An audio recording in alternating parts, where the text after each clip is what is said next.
Good morning, student. Now we are starting about chemical reaction and equation. This is the first chapter in our science textbook. So now we start chemical reaction and equation. Last year we are discussing about some reactions, some changes, physical changes and chemical changes. So all of you know what is the physical change and what is the chemical change. Physical change and chemical change.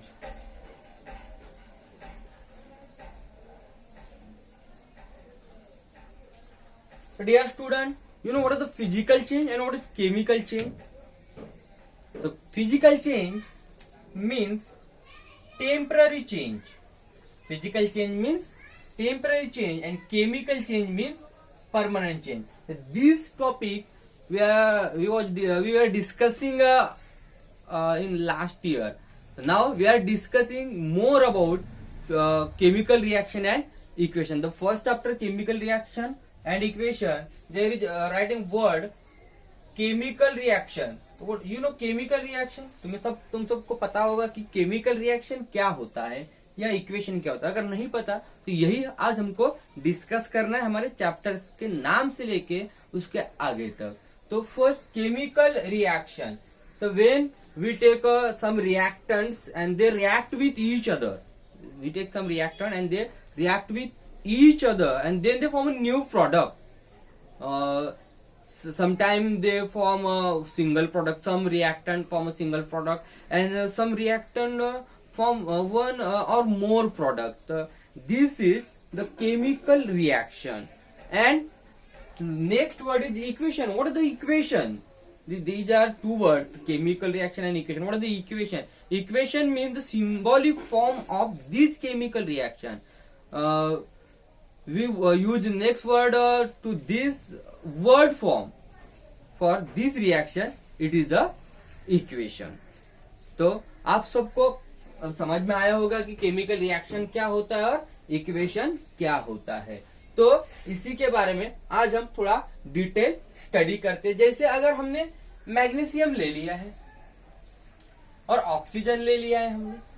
अगर हम magnesium और oxygen के reaction perform करते हैं तो जो भी reaction होगी तो वो रिएक्शन हमको मिलेगी. तो उसके बाद हम जो इसको सिंबॉलिक फॉर्म में प्रेजेंट कर रहे हैं, ये सिंबॉलिक फॉर्म होता है रिएक्टेंट. तो जनरली डियर स्टूडेंट, आप सबको एक बात ध्यान में रखनी है कि जैसे ही आप लेफ्ट हैंड साइड में जो भी लिखते हो और उसके बाद राइट हैंड साइड में आप जो भी लिखते हो, इनको क्या बोला जाता है जनरली ये आपको पता होना चाहिए.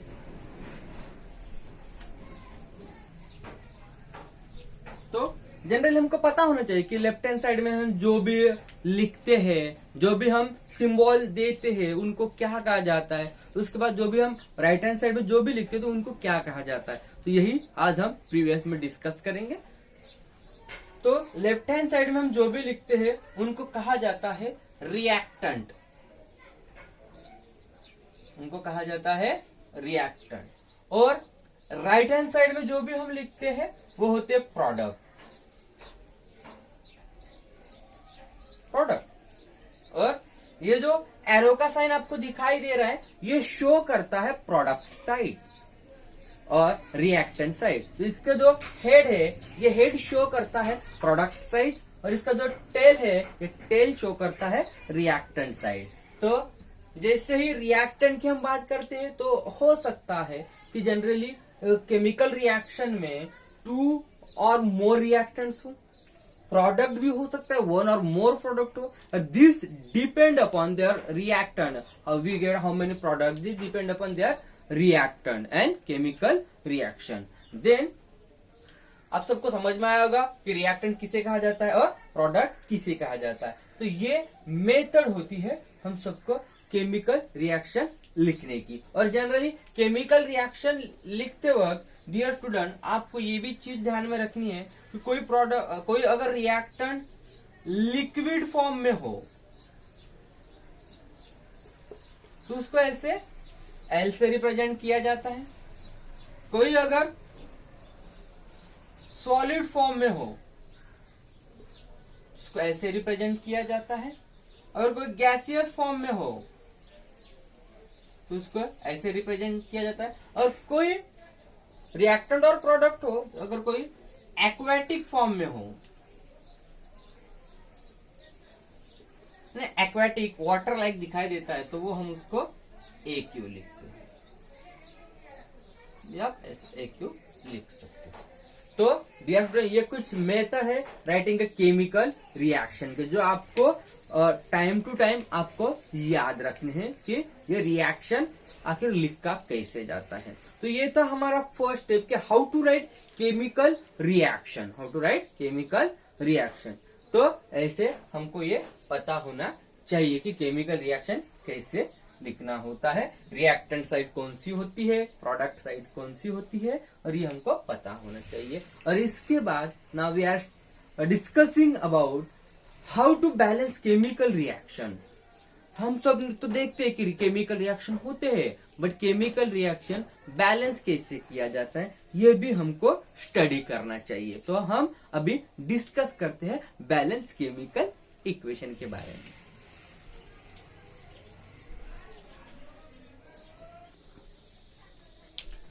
Dear student, balance chemical equation जब हम सॉल्व करते हैं या बैलेंस केमिकल इक्वेशन की जब हम स्टडी करते हैं तो कुछ बेसिक रूल्स होते हैं जो हमको पता होने चाहिए। जैसे फर्स्ट रूल होता है लॉ ऑफ कंजर्वेशन ऑफ मास।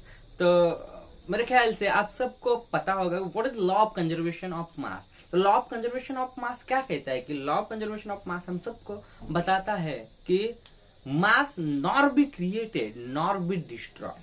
जब भी मास होता है ये नॉर बी क्रिएटेड होता है नॉर बी डिस्ट्रॉय होता है in a chemical reaction in reactant side and product side. जो भी हम मास लेते हैं जब एक केमिकल रिएक्शन परफॉर्म करते हैं तो मास लॉस भी नहीं होता है और मास गेन भी नहीं होता है, मास कांस्टेंट होता है। ये होता है law of conservation of mass. Then हमको सेकंड रूल क्या कहता है, तो total mass of the element, यही होता है हमारा law of conservation of mass, जिसको हमने यहाँ पे एक्सप्लेन किया है। The total mass of the element present in the reactant, जब रिएक्टेंट में टोटल मास होगा of chemical reaction has equal to the total mass of the element present in product. जो भी रिएक्टेंट का जितना भी मास होगा, the mass of reactant is equal to the mass of product. तो यही होता है law of conservation of mass. तो थोड़ा हम उसको डिटेल में स्टडी करते हैं। तो डिटेल में स्टडी करने के लिए हम कुछ एक बेसिक एग्जांपल लेते हैं और उस बेसिक एग्जांपल के थ्रू हम सच में ऐसा होता है क्या ये हम फाइंड करने की कोशिश करते हैं। देन नाउ हमने एक एग्जांपल लिया है Zn plus H2SO4। Zn means zinc, H means hydrogen and S means sulphur and O means oxygen. तो ये बनता है zinc plus H2SO4 sulphuric acid. तो जिंक प्लस सल्फ्यूरिक एसिड हमने क्या किया है, रिएक्टेंट साइड में लिया है। We take zinc and sulphuric acid in reactant side. Now we perform a reaction between them. The Zn plus H2SO4 it gives ZnSO4 plus H2. Dear student, here is one short tricks for calculating the reaction, for performing the reaction, for writing the reaction. Then Zn plus H2SO4 we take Zn number 1, H2 number 1 and SO4 number 2, and first react with second and first react with second, and here first react with second, and you look here the first react with second ZnSO4, but this first react with second, here is first but here is not second, then we take separately this. Then ये अभी आप सबको पता चल गया होगा reaction कैसे perform करनी है। अभी हम देखते हैं कि सच में ये रिएक्टेंट साइड और प्रोडक्ट साइड में ये मास इक्वल होता है क्या। इसके लिए हमने एक एक्टिविटी ली है, एलिमेंट्स के नाम लिख के Zn, zinc, hydrogen, sulphur and oxygen, number of atoms in reactant. हम कैलकुलेट करते हैं कि number of atom in reactant कितने हैं। Number of atom in product कितने हैं। तो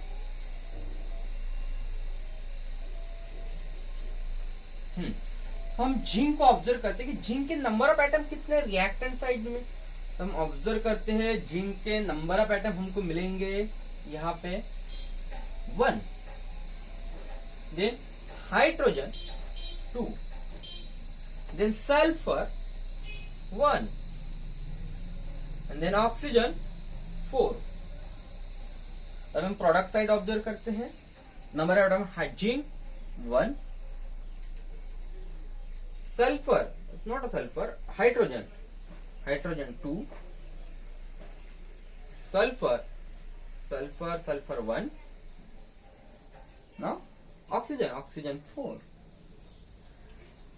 Dear student, we prove this the number of atoms in reactant side and number of atoms in product side will be equal. तो ये equal है, ये equal होते भी है, और यही लॉ ऑफ कंजर्वेशन ऑफ मास कहता है, और इसी को हम बोलते हैं बैलेंस केमिकल इक्वेशन। तो ऐसे ही होते हैं बैलेंस केमिकल इक्वेशन। तो sometime we face some chemical equation they not balanced, so we take balance method for balancing this chemical equation. So how to balance this chemical equation, and how we thinking about how to balance this chemical and equation, and what we take. तो ये सब हमको अभी study करना है कि हमको क्या लेना चाहिए और कैसे इसको बैलेंस करना चाहिए।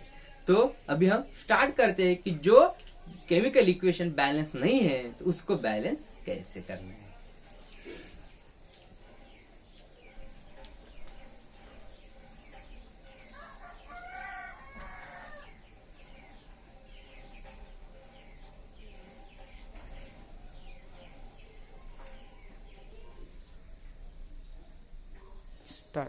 Now we are starting about balance chemical equation, the unbalanced equation, how to balance this equation। तो ये हम अभी स्टडी करने वाले हैं। तो इसमें हमको दिया है एक इक्वेशन जिसमें लिखा है कि Fe plus H2O it gives Fe3O4 plus H2। अभी हम इसको सॉल्व करते हैं कि कैसे इसको बैलेंस किया जाए, इसको बैलेंस हम करते हैं। तो इसके लिए हमको सबसे पहले स्टेप 1 यूज करना है। और डियर स्टूडेंट, स्टेप 1 में क्या करना है, जो हमको रिएक्शन दी हुई होती है वो सारे के सारे इक्वेशन हमको जैसे कि वैसे स्टेप 1 में लिखना है। तो हम स्टेप 1 में लिखते हैं Fe plus H2O it gives Fe3O4 plus H2। तो this is a writing of chemical equation in balance form. तो ये हो गया हमारा स्टेप 1। और स्टेप 2 में हमको करना क्या है, स्टेप 2 में हमको सिर्फ एलिमेंट्स लिखना है, number of atoms in reactant लिखना है और number of atoms in product लिखना है। तो हम स्टेप 2 फॉलो करते हैं। तो स्टेप 2 में एलिमेंट है फर्स्ट हमारा Fe, सेकंड एलिमेंट है हमारा हाइड्रोजन, और थर्ड एलिमेंट है हमारा ऑक्सीजन। और यहाँ पे भी देखो Fe, हाइड्रोजन एंड ऑक्सीजन। तो number of atom in reactant side में हम देखते हैं कि रिएक्टेंट साइड में नंबर ऑफ एटम कितने हैं। Hydrogen 1, sorry iron 1, hydrogen 2 and oxygen 1। Then number of atom in product side, iron 3, hydrogen 4, sorry, then oxygen is 4, then hydrogen is 2। तो ऐसे हमने स्टेप 2 भी कंप्लीट कर लिया। स्टेप 2 में जनरली हमको क्या करना है, सिर्फ एलिमेंट्स के नाम लिखना है, उसके बाद number of atom in reactant लिखना है, number of atom in product लिखना है। देन अभी हम स्टेप 3। तो स्टेप 3 में जाने से पहले हम सबको फर्स्ट हमको स्टेप 2 को फॉलो करना चाहिए, उसका डिटेल स्टडी करना चाहिए और उसमें यह देखना चाहिए कि नंबर ऑफ एटम्स जो है वो रिएक्टेंट साइड्स हो या प्रोडक्ट साइड हो, मैक्सिमम नंबर ऑफ एटम किसके हैं। तो हमको ये फर्स्टली स्टडी करना चाहिए। आयरन के हम देखते हैं तो 3 है मैक्सिमम, और ऑक्सीजन के देखते हैं तो 4 है। तो हमको यहाँ पे दिखाई देता है डियर स्टूडेंट कि ऑक्सीजन के नंबर ऑफ एटम जो है वो मैक्सिमम है। तो यहाँ पे हम सबसे पहले बैलेंस करते हैं ऑक्सीजन को। तो ऑक्सीजन को हम बैलेंस करेंगे क्योंकि उसके नंबर ऑफ एटम मैक्सिमम है, इसलिए इस मेथड से जाएंगे तो हम इजीली हम सॉल्व कर सकते हैं, बैलेंस कर सकते हैं। तो एटम्स ऑफ हम यहाँ पे लेते हैं ऑक्सीजन मैक्सिमम है, तो इसलिए ऑक्सीजन का सिंबल लिख लेता है atoms of oxygen. Then initial में हम देखते हैं कि ऑक्सीजन कहां पे है। इनिशियल में यहाँ पे H2O में ऑक्सीजन है, तो हम यहाँ पे H2O में लिख लेते हैं। देन इन रिएक्टेंट में हो गया इनिशियली। इन प्रोडक्ट में ऑक्सीजन कहां पे है Fe3O4। तो डियर स्टूडेंट हम सिंपली जा रहे हैं। तो सबसे पहले हमने इनिशियल में रिएक्टेंट साइड में जहां पे ऑक्सीजन है उस रिएक्टेंट को लिख लिया, प्रोडक्ट में जहां पे ऑक्सीजन है उस प्रोडक्ट को हमने लिख लिया है। Then now we thinking about how to balance this in this column. तो देन यहां पे ऑक्सीजन नंबर ऑफ एटम है ऑक्सीजन के 1 और यहां पे 4। तो डियर स्टूडेंट एक चीज आप दिमाग में रख लेना कि जब भी हम बैलेंसिंग करते हैं तो सिर्फ यहाँ पे आपको maximum time multiplication rule follow करना है। तो मल्टीप्लीकेशन रूल से आप जब जाओगे तो इजीली आप उसको बैलेंस कर सकोगे। तो हम जो ऑक्सीजन यहाँ पे नंबर ऑफ एटम 4 है, अगर हम ट्राई करते हैं कि 4 को 1 बनाने की, तो ये मल्टीप्लीकेशन रूल से पॉसिबल नहीं है। बट हम ऐसा कर सकते हैं कि 1 को तो 4 बना सकते हैं ना, तो हम काम करते हैं 4 को 1 बनाने से अच्छा है 1 को हम 4 बना लेते हैं। तो 1 multiply by 4 is equal to 4। तो डियर स्टूडेंट हमको जो भी यहाँ पे मिलता है तो वो नंबर हमको क्या करना है, आगे लगा लेना है। अगर हम यहाँ पे 4 लगा लेंगे तो H2O4, कभी आपने सुना है डियर स्टूडेंट कि H2O4 वाटर का फॉर्मूला होता है? नहीं, तो वो हमको यहाँ पे लगाना है। तो ऐसे हमने ऑक्सीजन को बैलेंस कर लिया है। तो जैसे हम ऑक्सीजन को बैलेंस कर लेते हैं तो हम जो हमारे पास रिएक्शन थी वो रिएक्शन स्टेप 3 हमको यहाँ लिखनी है, लेकिन हमारे पास जगह नहीं है इसलिए मैं यहाँ पे ले लेता हूँ उसको। तो रिएक्शन क्या थी, Fe प्लस H2O का हमने बना दिया है 4H2O।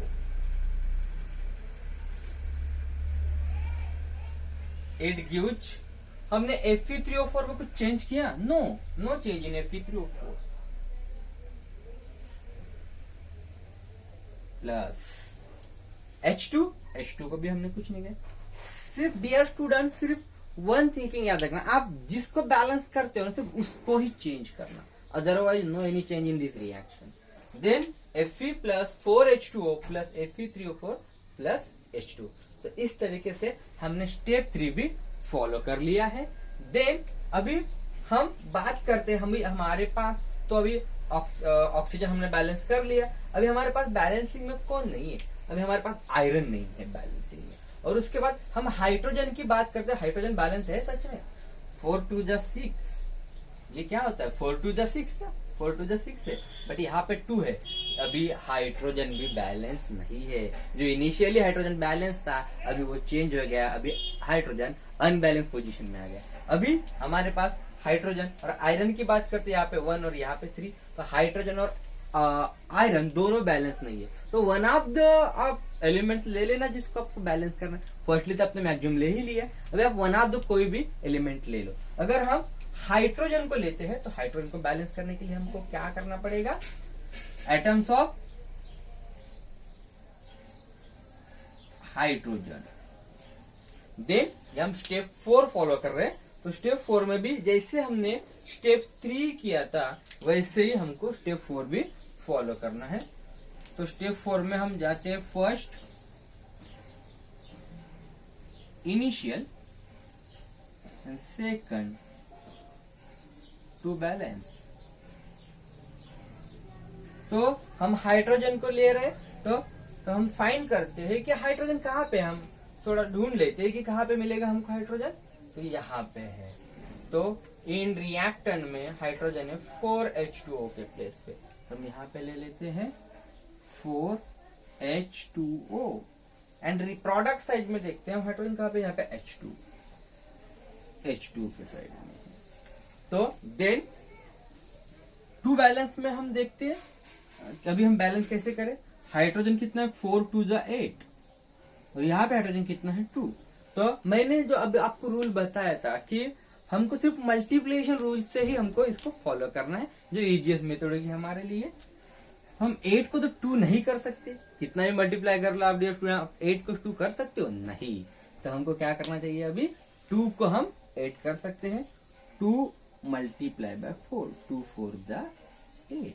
तो डियर स्टूडेंट, हमने कौन से नंबर से यहाँ पे मल्टीप्लाई किया है, तो हमने यहाँ पे मल्टीप्लाई किया है 4 से। कितने से मल्टीप्लाई किया है, 4 से। तो जिस नंबर से मल्टीप्लाई किया है वो, जैसे हमने यहाँ पे किया था कि 4 से मल्टीप्लाई किया था, 4 पुटअप कर दिया, यहाँ पे भी 4 से मल्टीप्लाई किया, तो यहाँ पे भी हमने 4 पुटअप किया।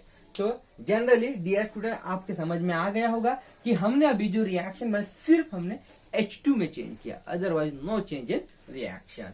Then we take this unbalanced reaction in step 3, we rewrite this reaction in hydrogen balance position.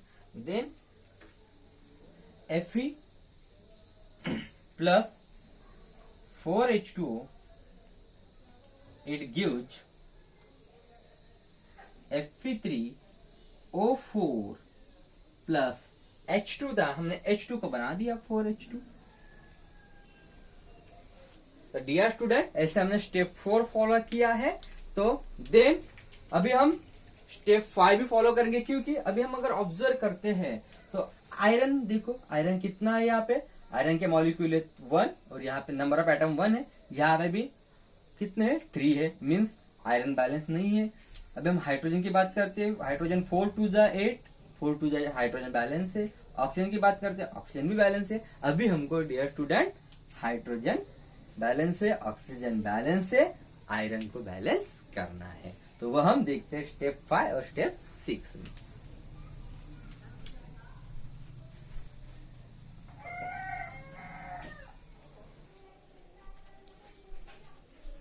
तो हमने अभी तक ऑक्सीजन को भी बैलेंस किया है, हाइड्रोजन को भी बैलेंस किया है। अभी now we are balancing to the iron. Step 5, atoms of iron means Fe. In reactant